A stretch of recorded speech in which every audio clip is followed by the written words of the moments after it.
নমস্কাৰ বন্ধু বান্ধৱীসকল, পুনৰবাৰ স্বাগতম জনাইছোঁ মোৰ এটা নতুন ভিডিঅ'লৈ। আৰু বন্ধুসকল, বহুত দিন হৈ গ'ল মই ভিডিঅ' দিব পৰা নাছিলোঁ, কাৰণ কিবা কাম আছিলে, সেইকাৰণে দিব পৰা নাছিলোঁ। আজি ফ্ৰী হ'লত ভিডিঅ' এটা দিবলৈ ওলাই আহিলোঁ। আৰু আপোনালোকে যদি নতুন হয় মোৰ চেনেলত, তেন্তে আপোনালোকে ছাবস্ক্ৰাইব কৰি ল'ব আৰু লগতে বেল আইকনটো দবাবলৈ নাপাহৰিব।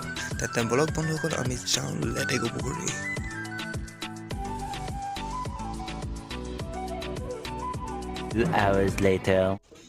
আমি এতিয়া ফাইনেলি আহি পাই গ'লোঁ মহাপুৰুষ শ্ৰী শ্ৰী মাধৱদেৱৰ জন্মস্থানত। আৰু এতিয়া আমি ভিতৰলৈ সোমাই যাম। আপোনালোকে স্কিপ নকৰিব, আমি যিমানখিনি পাৰোঁ চেষ্টা কৰিম আপোনালোকক দেখাবলৈ জেগাবোৰ। নমস্কাৰ বন্ধুসকল, এইখনেই হৈছে মহাপুৰুষ শ্ৰী শ্ৰী মাধৱদেৱৰ জন্মস্থান। এই থানখন 1956 চনত লখিমপুৰ জিলাৰ নাৰায়ণপুৰ অঞ্চলত খেজঘাট মৌজাৰ লেটেকু পুখুৰী নামৰ ঠাইত অৱস্থিত। আৰু এই থানখনে 31 বিঘা মাটি আগুৰি আছে। আৰু ইয়াত শংকৰদেৱ আৰু মাধৱদেৱৰ সময়ত ব্যৱহাৰ হোৱা এটা গছাও আছে।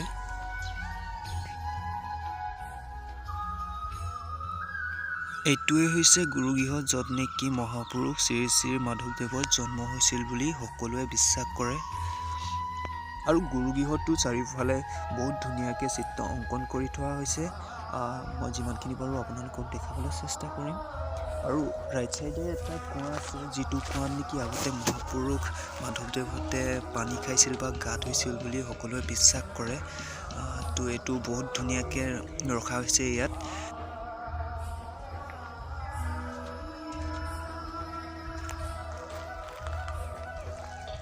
আৰু এইফালে আছে এটা ভোজিগৃহ, কি আছিল গম নাপাওঁ, আমি যাওঁতে একো দেখি নাপালোঁ ভিতৰত।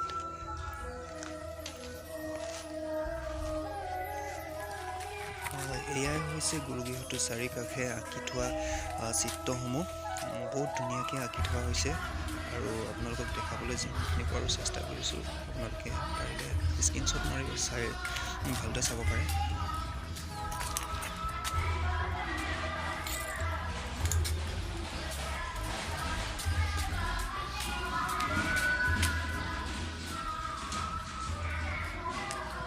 আৰু এইটোৱে হৈছে অতিথিশালা। আপোনালোকে আহিলে ইয়াত থাকিব পাৰিব। বহুত দূৰ দূৰণিৰ পৰা আহি মানুহ আছে ইয়াত।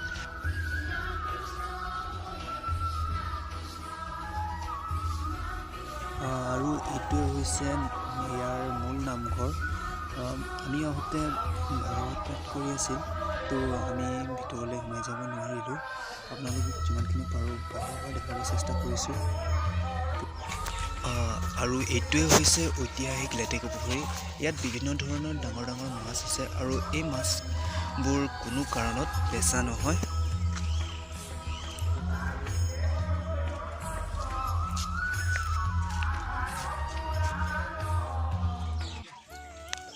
আৰু এই থানখনৰ ভিতৰতে আছে এখনি সুন্দৰ শিশু উদ্যান। আপোনালোকক দেখাব চেষ্টা কৰিম। অলপ ভিতৰলৈ আছে, তো আমি যাওঁ তালৈ।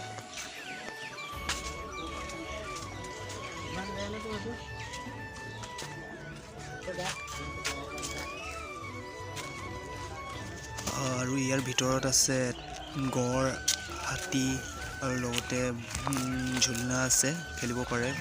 শিশুসকলৰ বাবে বহুতখিনি আছে বস্তু ইয়াত খেলিব পৰা। আৰু ইয়াত আপোনালোকে আহিব পাৰে, বহুত মনোমোহা দৃশ্য হয়, আহি বহুত ভাল লাগিব ইয়াত। তো আপোনালোকে বহুত নজনা কথাও জানিব পাৰিব।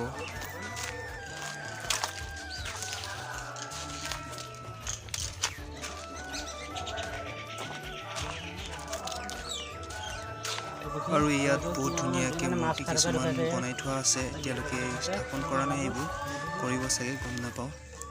বহুত ধুনীয়াকৈ ইয়াত বনাই থোৱা হৈ আছে।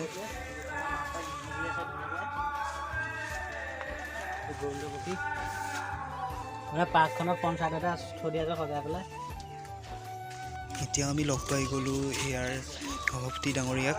আৰু এই থানখনৰ বিষয়ে বহুতখিনি নজনা কথা আছে, আৰু এই নজনা কথাবোৰ জানিব চেষ্টা কৰোঁগৈ সভাপতি ডাঙৰীয়াৰ পৰা। তেন্তে বলক আমি অলপ জানি লওঁ কথাবোৰ। আমাৰ এই মহাপুৰুষ শ্ৰী শ্ৰী মাধৱদেৱ জন্মস্থানৰ ইয়াৰ জন্মৰ কাহিনীটো ঠিক এনেকুৱা যে 1948 চন, তেতিয়া এই গোটেই অঞ্চল হাবি জংঘলেৰে পৰিপূৰ্ণ আছিল। ইয়াত জনবসতিটো একেবাৰে কম আছিল।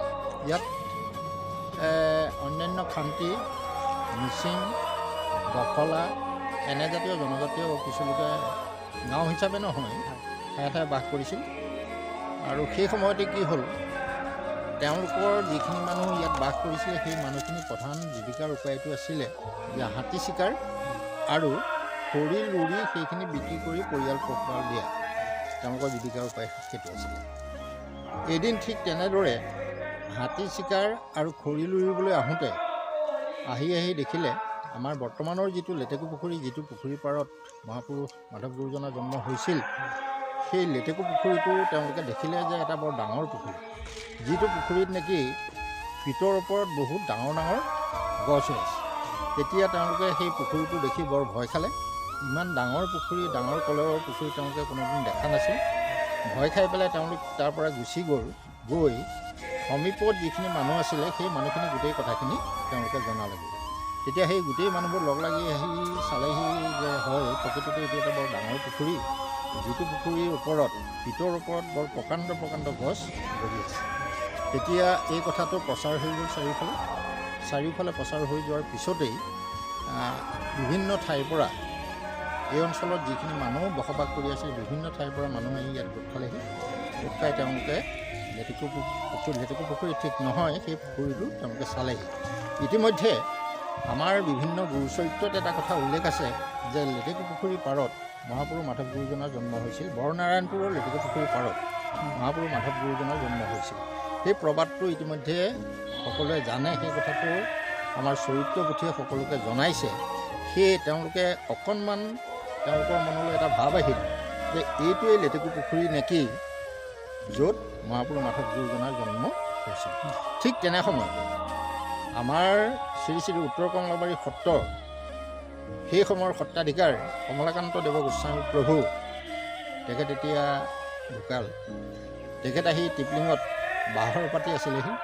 তেতিয়া ইয়াত গোট খোৱা মানুহখিনিয়ে সেই প্ৰভুজনাক খবৰ কৰিলে যে আমি প্ৰবাদত চৰিত্ৰ পুথিত যিখিনি পাইছোঁ সেইমতে এটা পুখুৰী ইতিমধ্যে উদ্ঘাটন হৈছে, আপুনিও আহক, আমাৰ সন্দেহ হৈছে সেই পুখুৰীৰ পাৰতে কিজানি মহাপুৰুষ মাধৱ গুৰুজনাৰ জন্ম হৈছিল। তেতিয়া কমলাকান্ত দেৱ গোস্বামী প্ৰভুজনাই ৰাস্তা পদূলি নাছিলে, হাতীত উঠি হাবিৰ মাজে মাজে আহি ইয়াত পালেহি। আৰু পুখুৰীটো তেওঁ দৰ্শন কৰাৰ পিছত তেওঁ ৰাইজক আৰু এটা কথা ক'লে যে চৰিত্ৰ পুথিত আৰু এটা কথা উল্লেখ আছে যে এজুৰি গিহ বুলি এটা শব্দ আছে। এজুৰি গিহ মানে দুটা ডাঙৰ ভেটি, যি দুটা সংলগ্ন, মানে ওচৰাওচৰিকৈ দুটা ডাঙৰ ভেটি। এতিয়া মানুহখিনিক তেওঁ পৰামৰ্শ দিলে যে ইয়াৰ ওচৰত দুটা ডাঙৰ ভেটি আছে নেকি, আপোনালোকে সেই বস্তুটো চাওক। তেতিয়া গোটেই মানুহখিনি অকণমান তাৰ পৰা উজাই আহি চাবলৈ লাগিল। হাবি কাটি দেখিলে যে বৰ্তমান আমাৰ যি টুকুৰা ঠাইত গুৰুগৃহ বুলি আমি প্ৰতিষ্ঠা কৰা হৈছে, সেই ঠাই টুকুৰাতে এই এজুৰি গৃহৰ শব্দটোৰ তদনুৰূপ যে দুটা ভেটি ইতিমধ্যে তেওঁলোকে দেখা পালে।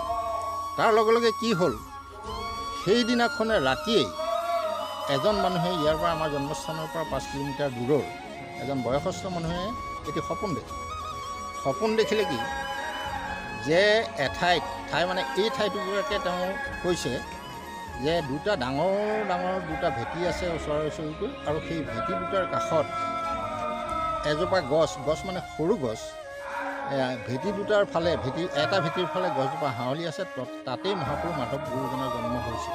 সেই সপোনটো সেই বৃদ্ধ মানুহজনক দেখালে। তেতিয়া তেওঁ সপোন দেখাৰ পিছত পুৱা ভাগত দেখিলে।